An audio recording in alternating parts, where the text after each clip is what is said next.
नमस्कार, स्वागत है आपका विशेष बुलेटिन में। मैं हूं आपके साथ उन्नति भटनागर। बुलेटिन की शुरुआत करेंगे बड़ी और महत्वपूर्ण खबर के साथ, जहां छांगुर उर्फ जलालुद्दीन धर्मांतरण केस में बड़ी कार्रवाई की गई है। जहां छांगुर उर्फ जलालुद्दीन धर्मांतरण से जुड़े केस में बड़ी छापेमारी, ईडी ने यूपी मुंबई के 14 ठिकानों पर छापेमारी की है। ये बड़ी खबर इस वक्त की आपको बता दें, जहां शहजाद शेख के ठिकानों पर छापेमारी की गई है। नीतू और नवीन के बैंक खातों की जांच की जा रही है, तो विदेशी बैंक खाते भी ईडी की रडार पर हैं। तो देखिए छांगुर किस तरीके से एक बड़ा नेटवर्क स्थापित किया, अब इसको खंगालने का प्रयास ईडी की ओर से किया जा रहा है। जहां ईडी ने उत्तर प्रदेश के बलरामपुर में 12 और मुंबई में 2 ठिकानों पर छापेमारी की है। ये छापेमारी सुबह 5 बजे शुरू हुई है। ईडी की टीम एक साथ 14 ठिकानों पर जांच पड़ताल कर रही है। ये कार्रवाई धर्म परिवर्तन और हवाला लेन देन से जुड़ी बताई जा रही है। मुंबई में ईडी की टीमें खासकर शहजाद शेख के 2 आवासों पर छापेमारी की गई है। इनमें बांद्रा ईस्ट में कनकिया पैरिस की 20वीं मंजिल स्थित एफ विंग और माहिम वेस्ट में एलजे रोड, पीतांबर लेन और गैब्रियल बिल्डिंग के पास स्थित रिजवी हाइट्स सीएचएस के फ्लैट नंबर 502 भी शामिल हैं, जहां पर ईडी पहुंची है छापेमारी के लिए। इसी के साथ आपको बता दें, छापेमारी के दौरान बांद्रा स्थित आवास पर मौजूद शहजाद शेख से ईडी की टीम पूछताछ कर रही है। बताया जा रहा है कि आरोपी नवीन के बैंक खाते से शहजाद शेख के खाते में करीब 2 करोड़ रुपए का लेन देन हुआ था। ईडी धर्मांतरण और हवाला लेन देन के इस मामले में छांगुर की महिला मित्र नीतू उर्फ नसरीन और नवीन के विभिन्न बैंक खातों की भी गहनता से जांच कर रही है। तो नीतू के कई बैंक खाते जांच के दायरे में हैं, जिनमें bank of India, Paytm bank, bank of Baroda, ICICI bank और एचडीएफसी बैंक और एसबीआई के खाते शामिल हैं। तो वहीं नवीन के भारत स्थित कई बैंक खातों में करोड़ों रुपए के लेन देन का पता चला है, जिनमें Paytm bank, bank of Baroda और आईसीआईसीआई और एचडीएफसी बैंक के खाते शामिल हैं। तो देखिए किस तरीके से अब पूरे नेटवर्क को खंगालने का प्रयास कर रही है, क्योंकि ये भी जानकारी है कि किस तरीके से फंडिंग हो रही थी, विदेशी फंडिंग हो रही थी छांगुर को, और अलग अलग देश, पाकिस्तान, दुबई, तुर्की जैसे देश फंडिंग कर रहे थे। अपडेट लेते हैं, हमारे विशेष संवाददाता आनंद सिंह लखनऊ से हमारे साथ जुड़ गए हैं। आनंद, क्या कुछ जानकारी मिल रही है? देखिए अब विदेशी फंडिंग हुई है तो ट्रांजैक्शंस भी खंगाले जा रहे हैं, क्या कुछ अपडेट मिल रही है?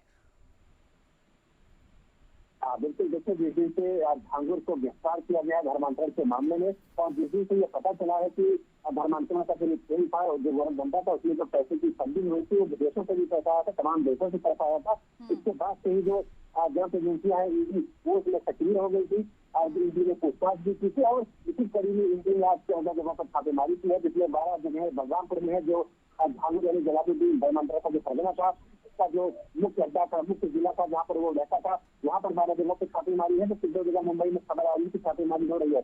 5 बजे से ये लगातार छापेमारी हो रही है और जो जांच एजेंसी है वो पता करने की कोशिश कर रही है, वो तेल जो उसको तोड़ने का प्रयास कर रही है, किस तरह से फंडिंग कहाँ से आई है। छांगुर हो चाहे जो उसकी सहयोगी नसरीन हो, नीतू, ये इनके खातों में जो पैसे विदेशी फंडिंग से आए हैं, उसकी ट्रेन तक पहुँचने की जो अगर मनी ट्रेन है पूरा, उस तक पहुँचने की कोशिश भी कर रही है। कस्टडी में जो पीछे पूछताछ की गई थी, इसमें तमाम खुलासे हुए थे और इसी के आधार पर कार्रवाई की जा रही, छापेमारी हो रही है, ताकि पता लगाया जा सके कि कहाँ से फंडिंग आई है, किन देशों से आई है, किस सोर्स के जरिए आई है और कौन कौन लोग इसमें शामिल है। बिल्कुल आनंद, क्योंकि देखिए महिला मित्र नीतू के भी खाते खंगाले जा रहे हैं, उसमें क्या कुछ सबूत अभी तक ईडी के हाथ लग पाए हैं?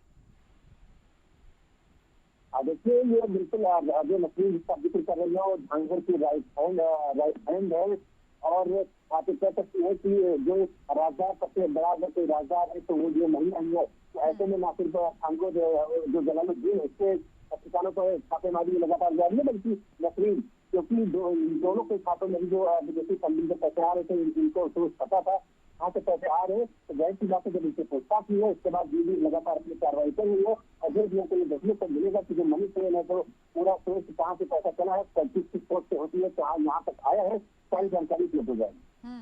बिल्कुल। और आनंद, किस तरीके से कोऑर्डिनेशन देखने को मिल रहा है, क्योंकि हम लोगों ने बीते दिन देखा था बलरामपुर में जो बड़ी कोठी थी उस पर कार्रवाई हुई थी, और ऐसे में जो प्रशासन है वो किस तरीके से मदद करता हुआ नजर आ रहा है, क्या सामंजस्य उसमें देखने को मिल रहा है? देखिए, जो पुलिस है उसकी जांच का दायरा अलग है, उसकी कार्रवाई का तरीका अलग है। जो जांच एजेंसियां हैं, ईडी है या तमाम दूसरी जांच एजेंसियां हैं, इनकी कार्रवाई का तरीका अलग है। सबकी अपनी अपनी जिम्मेदारियां हैं और हर डिपार्टमेंट, हर विभाग अपनी जिम्मेदारियों को अमल में ला रहा है। पुलिस को प्रशासन ने कार्रवाई की, पुलिस की घर को जो अगर मकान था उसका जो अगर कोर्ट से बना था उसको तोड़ा गया बुलडोजर चलाकर।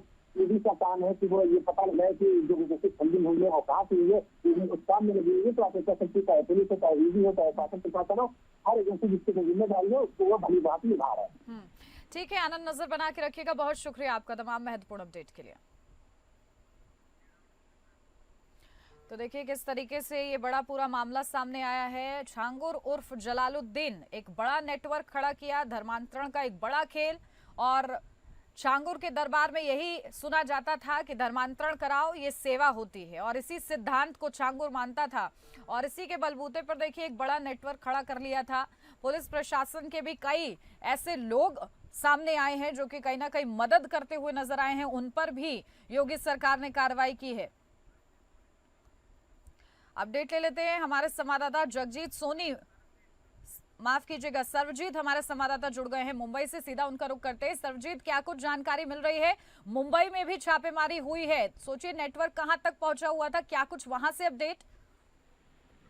जिस तरह से ठाकुर बाबा का जो पर्सन ईडी ने जो छापेमारी की है, मुंबई में ऐसे 2 जगह बताई जा रही हैं, जिसमें एक माहिम का फ्लैट है, जिसमें बड़े पैमाने पर जो ईडी को इसकी जानकारी मिली थी, जिसके बाद ईडी ने वहाँ पे छापा मारा है।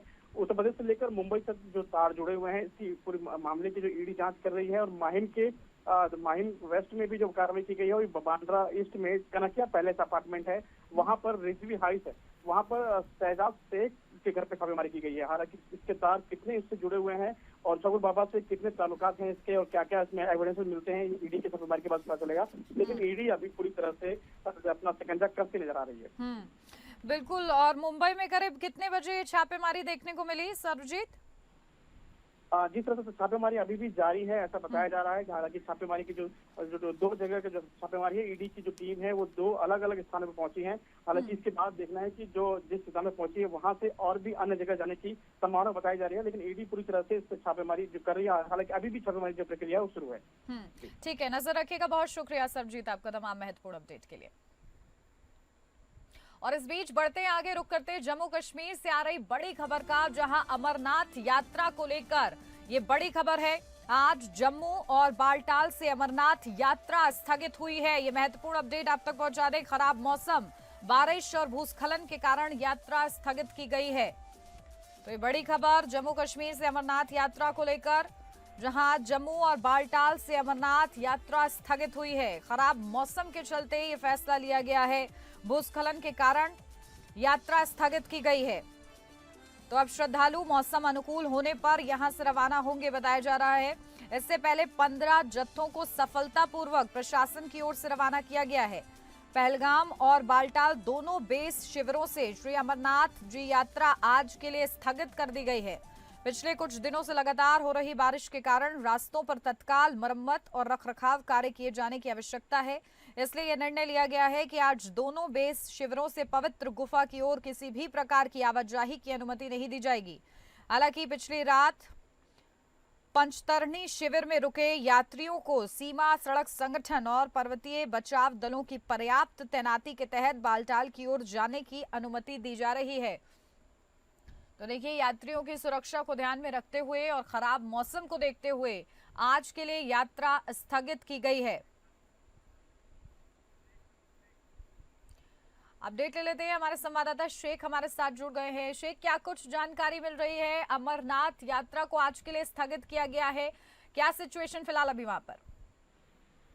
बिल्कुल ये खबर सही है। लगातार पिछले कुछ दिनों से जम्मू कश्मीर में जबरदस्त बारिश हो रही है। बारिश के साथ साथ तेज हवाई है और कल रात को जबरदस्त बारिश पहाड़ों के साथ साथ मैदानी इलाकों में भी देखने को मिल रही है। और बिल्कुल जो रास्ता है पहलगाम से जो गुफा की तरफ जा रहा है, उस रास्ते में जबरदस्त बारिश हो रही है और वो पूरा तबाह हो गया वो रोड जहाँ से ये गुफा की तरफ जा रहा है। ये इसे आज वहाँ पे रोक दिया गया है और सुबह सुबह एक बाढ़ भी आ गया वहाँ पे और तेज बारिश भी, जिसके नतीजे में 8 जो यात्री है वो जख्मी हो गए और इसमें एक राजस्थान की एक लेडीज है उसकी मौत भी वाक़ा हो गई। और उसके बाद अनाउंस हो गया है कि फिलहाल इस यात्रा को रोक दिए गए ताकि जो वो रोड है उसको फिलहाल ठीक करेंगे। और बारिश अभी कंटिन्यू है, फिलहाल उनको पहलगाम और जम्मू में बेस कैंपों में रख दिया गया है। ठीक है, बहुत शुक्रिया आपका शेख दाऊद तमाम जानकारी के लिए। बढ़ते हैं आगे, रुक करते हैं मध्य प्रदेश से। एक बेहद ही महत्वपूर्ण खबर सामने आ रही है, जहां मध्य प्रदेश के हरदा छात्रावास मामले में एक्शन की तैयारी। हरदा छात्रावास में लाठी चार्ज के मामले में एक्शन की तैयारी है, जहां सीएम मोहन यादव ने जिला प्रशासन से रिपोर्ट तलब की है। तो ये बड़ी खबर आपको बता दें, मध्य प्रदेश के हरदा छात्रावास मामले में एक्शन की तैयारी हो रही है, जहां मुख्यमंत्री मोहन यादव ने पिछले दिनों हरदा में करणी सेना के प्रदर्शन के दौरान राजपूत समाज के एक छात्रावास में पुलिस कर्मियों द्वारा कथित तौर पर किए गए लाठीचार्ज मामले को गंभीरता से लेते हुए जिला प्रशासन से रिपोर्ट तलब की है, जहां मुख्यमंत्री ने यह भी कहा है कि सरकार के लिए सामाजिक न्याय और परस्पर सद्भाव सर्वोच्च प्राथमिकता है। साथ ही किसी को भी सामाजिक सौहार्द बिगाड़ने की अनुमति नहीं दी जाएगी। पिछले दिनों धोखाधड़ी के एक मामले को लेकर करणी सेना के कार्यकर्ताओं ने हरदा में विरोध प्रदर्शन किया था। ऐसा आरोप है कि प्रदर्शन कर रहे कार्यकर्ताओं को तितर बितर करने के लिए पुलिस ने छात्रावास के विद्यार्थियों पर कथित रूप से लाठीचार्ज किया था। विरोध प्रदर्शन के दौरान गिरफ्तार किए गए करणी सेना के अध्यक्ष जीवन सिंह शेरपुर सहित अन्य कार्यकर्ताओं को बाद में रिहा कर दिया गया था। मुख्यमंत्री ने एक्स पर एक पोस्ट में कहा, हरदा छात्रावास प्रकरण का संज्ञान लेकर मैंने जिला प्रशासन से विस्तृत जांच रिपोर्ट तलब की है। हमारी सरकार के लिए सामाजिक न्याय और परस्पर सद्भाव सर्वोच्च प्राथमिकता है। मध्य प्रदेश में सामाजिक सौहार्द बिगाड़ने की किसी को अनुमति नहीं दी जाएगी।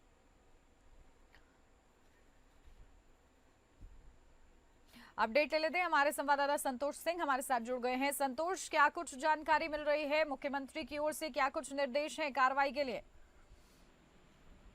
बिल्कुल, मैं बताना चाहूंगा कि ये करणी सेना के ऊपर जो लाठीचार्ज का मामला है, ये तूल पकड़ना चालू कर दिया है। जब करणी सेना के राष्ट्रीय अध्यक्ष महिपाल सिंह मकराना की चेतावनी के बाद मुख्यमंत्री डॉक्टर मोहन यादव ने तत्काल संज्ञान लेते हुए एक्स पर पोस्ट किया और जांच के आदेश दिए हैं कि इस पर विस्तृत जांच रिपोर्ट मांगी गई है कि आखिरकार ये मामला क्या है। उसके बाद जांच रिपोर्ट आने के बाद कार्रवाई की जाएगी।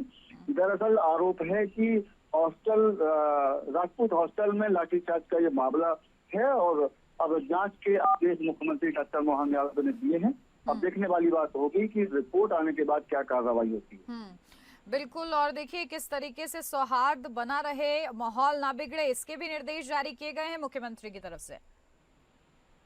बिल्कुल, ऐसा डॉक्टर मोहन यादव के द्वारा निर्देशित किया गया है कि मध्य प्रदेश एक ऐसा प्रदेश है जहां सौहार्द भाईचारा हमेशा बना रहता है और ये कायम रहे।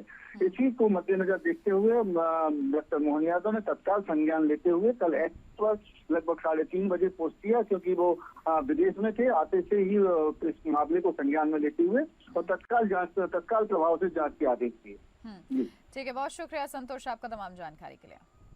बढ़ते हैं आगे, रुक करते हैं रांची से आ रही है बड़ी खबर, जहां विधायक सरयू राय पर आरोप तय हुआ है। ये बड़ी खबर आपको बता दें, गोपनीय दस्तावेज को लीक करने के मामले में आरोप तय हुआ है। विधायक सरयू राय पर कोर्ट ने तय किया है आरोप। 12 अगस्त से मामले में गवाही शुरू होगी।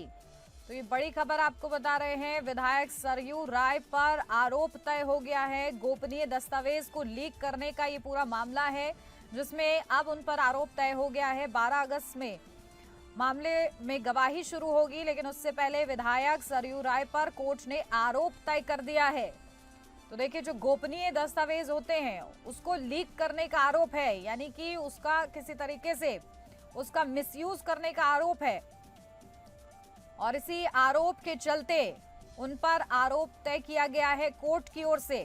तो 12 अगस्त को मामले में गवाही शुरू होगी। तो ये बड़ा मामला रांची से सामने आया है। विधायक है सरयू राय, जिन पर ये आरोप तय हुआ है कोर्ट की ओर से, गोपनीय दस्तावेज को लीक करने का ये पूरा मामला। विधायक सरयू राय पर कोर्ट ने तय किया है ये आरोप। 12 अगस्त से मामले में गवाही शुरू होगी।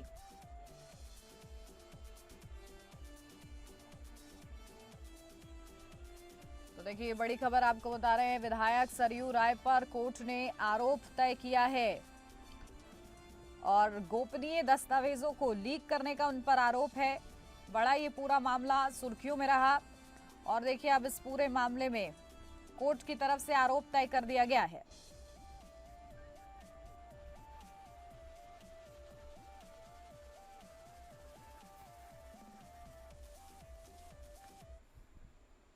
और इस बीच रुक करेंगे एक और महत्वपूर्ण और बड़ी खबर का, जहां इंडिगो फ्लाइट की इमरजेंसी लैंडिंग कराई गई है, इंजन फेल हुआ है।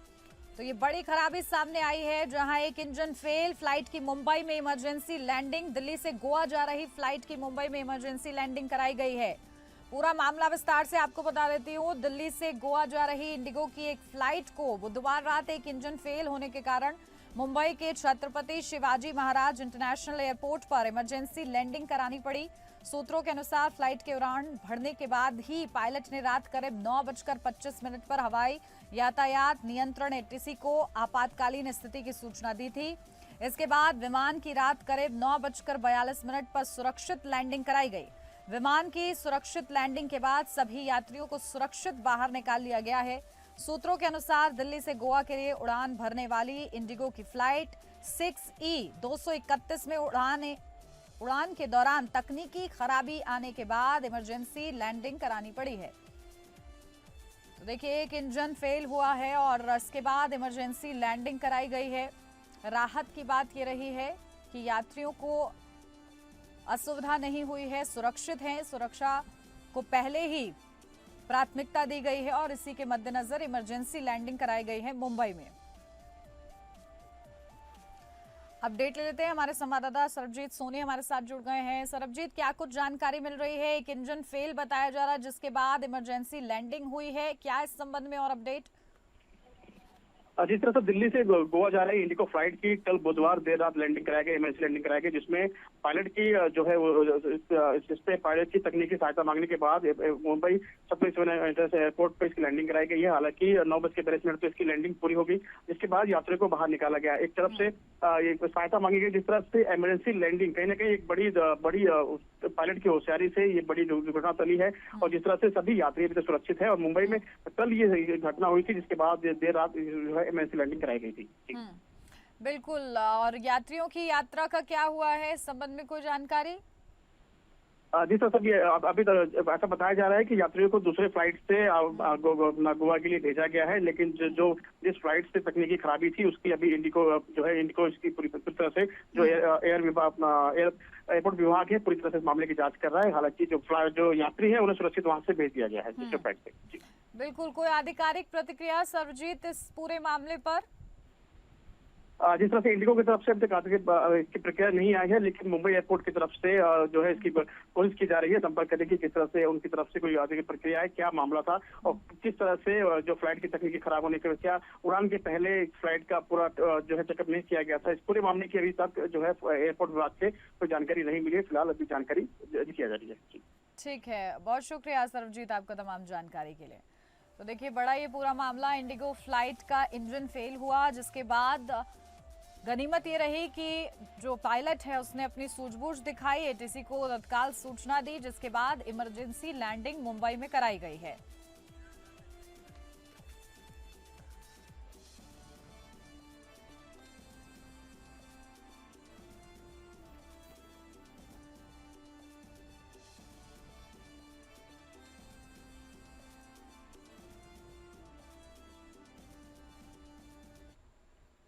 और अब रुक करेंगे प्रयागराज से आ रही बड़ी और महत्वपूर्ण खबर का, जहां न्यायिक कमीशन को सुरक्षा देने का पूरा मामला, सुरक्षा देने नहीं देने पर एसएसपी गोरखपुर तलब। कमीशन की रिपोर्ट ने कहा है मौके पर नहीं मिली पुलिस। तो इलाहाबाद हाईकोर्ट ने तालाब सार्वजनिक जमीन पर अतिक्रमण की जांच के लिए गठित न्यायिक आयोग को निर्देश के बाद भी पुलिस सुरक्षा नहीं देने पर गोरखपुर के वरिष्ठ पुलिस अधीक्षक को आज दोपहर 2 बजे कोर्ट में तलब किया है। न्यायमूर्ति जे मुनीर की एकल पीठ ने अदालत के आदेश की अवज्ञा को प्रथम दृष्टया एसएसपी का सबसे गैर जिम्मेदाराना व्यवहार बताया है। कोर्ट ने एसएसपी से पूछा है कि वे न्यायाधीश लघुवाद अदालत को आवश्यक पुलिस बल उपलब्ध कराने के उसके आदेश का पालन करने में क्यों विफल रहे, जो आयोग की भूमिका में थे। भानु प्रताप और अन्य की जनहित याचिका की सुनवाई करते हुए कोर्ट ने ये टिप्पणी की है।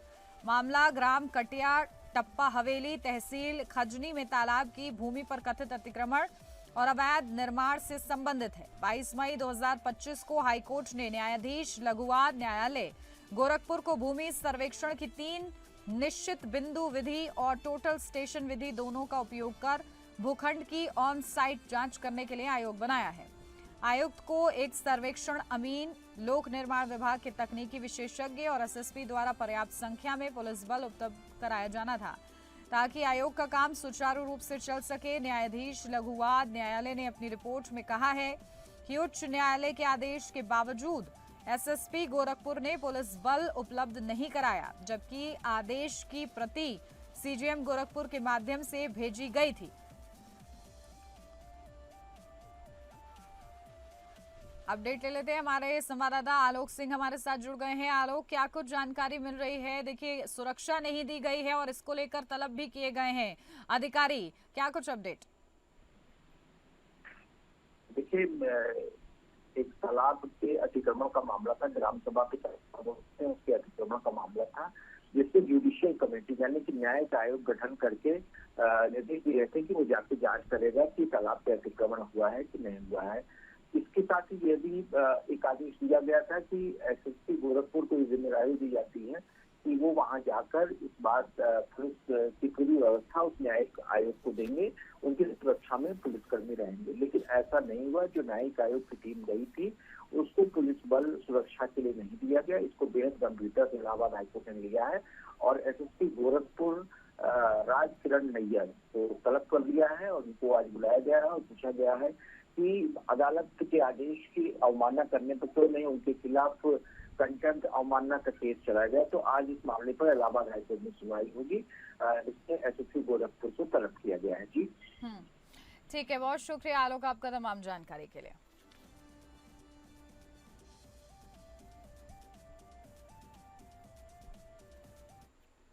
और अब खबर पीलीभीत से सामने आ रही है, जहां एक युवक को घर में बुलाकर पीटा गया है और इस पूरे मामले में पुलिस ने 3 को गिरफ्तार किया है।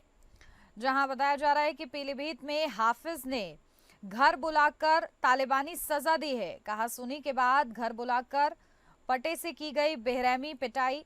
हाफिज शामसुद्दीन ने घर में जमकर लाठी डंडों से पीटा है। पिटाई का वीडियो सोशल मीडिया पर वायरल हो रहा है। पीड़ित के वीडियो के आधार पर पुलिस मारपीट करने वालों की तलाश में जुट गई है। थाना अमरिया क्षेत्र के बड़ा मंजलिया गांव का पूरा मामला बताया जा रहा है।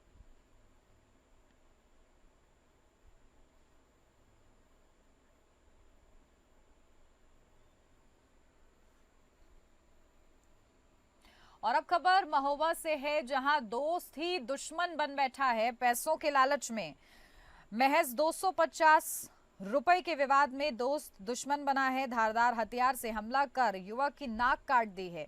उत्तर प्रदेश के महोबा जिले में 2 दोस्तों के बीच महज कुछ पैसों को लेकर मामूली विवाद में एक दोस्त ने अपने ही दोस्त पर धारदार हथियार से हमला कर उसे लहूलुहान कर दिया।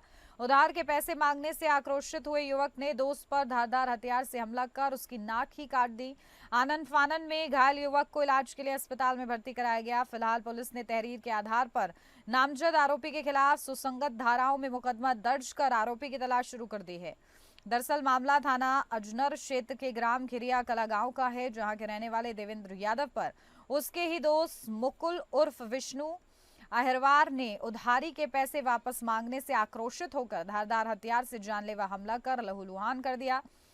सरेशाम हुई इस सनसनीखेज वारदात से इलाके में हड़कंप मच गया है। आनंद फानन में परिजनों द्वारा घायल युवक को इलाज के लिए सामुदायिक स्वास्थ्य केंद्र जैतपुर में भर्ती कराया गया, जहां प्राथमिक उपचार के बाद ड्यूटी पर तैनात डॉक्टर ने उसे हायर सेंटर रेफर कर दिया है। पुलिस ने पीड़ित की तहरीर के आधार पर नामजद आरोपी मुकुल के खिलाफ गंभीर धाराओं में मुकदमा दर्ज कर आरोपी की तलाश तेज कर दी है।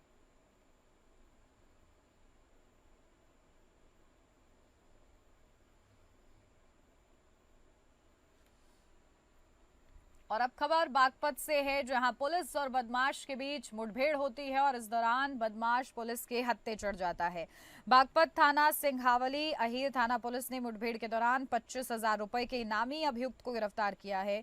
आरोपी ने 40 लाख की रकम नहीं लौटाई थी और व्यापारी को डोला गांव में बुलाकर उसकी हत्या कर दी थी। फिलहाल पुलिस ने बदमाश को मुठभेड़ में गिरफ्तार कर अस्पताल में उपचार के लिए भर्ती कराया है और मामले की जांच पड़ताल में जुटी हुई है। मृतक व्यापारी राहुल की पत्नी ने 5 जुलाई को थाने पर मुकदमा दर्ज कराया था और बताया था कि 40 लाख रुपए की उधारी वापस देने के लिए इंद्रपाल, सचिन और 2 से 3 अज्ञात लोगों ने राहुल को अपने गांव डोला बुलाया था और इसकी हत्या कर दी। पुलिस ने मुकदमा दर्ज करते हुए राहुल के शव को 6 जुलाई की गोसपुर गांव के जंगल से बरामद करके पोस्टमार्टम के लिए भेजा और मुख्य आरोप इंद्रपाल भगत को गिरफ्तार किया था। राहुल का दूसरा हत्यारा सचिन जो फरार चल रहा था, उस पर एसपी ने 25,000 का इनाम घोषित किया था। देर रात में मुखबिर की सूचना पर थाना सिंघावली अहीर पुलिस चेकिंग अभियान चला रही थी।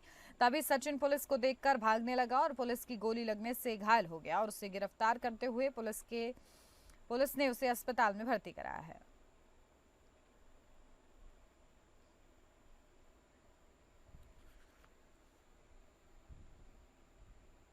और इसी के साथ इस बुलेटिन में बस इतना ही। नमस्कार।